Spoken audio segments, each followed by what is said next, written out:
Chocolate খাইয়া ময়লা বলতে ফেলে দিবেন, কোথাও ফেলাবেন না। তো আমি এই চকলেটটা খাইছি, এই চকলেটটা খাইয়া আমি কোথাও ফেলাই নাই, আমি আমার পকেটে রাখি ফেলছি। কারণ আমার স্কুলে শিখাইছে যে ময়লার জায়গায় ময়লা ফেলাই দিবা, কোথাও রাস্তাঘাটে ফেলাবে না।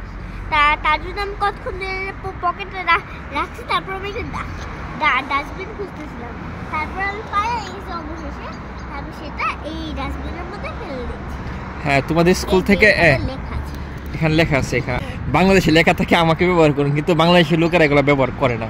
করে না, রাস্তাঘাটে নোংরা ফেলে, তার জন্য রাস্তাঘাট ময়লা হয়ে যায় না। তারখানে কোনো ময়লা নাই, দেখেন সব একদম পরিষ্কার। আসো, তো সবাই আপনারা ময়লা থেকে দূরে থাকবেন, আর আপনারা চকলেট খাইয়া ময়লা বলতে ফেলে দিবেন, কোথাও ফেলাবেন না।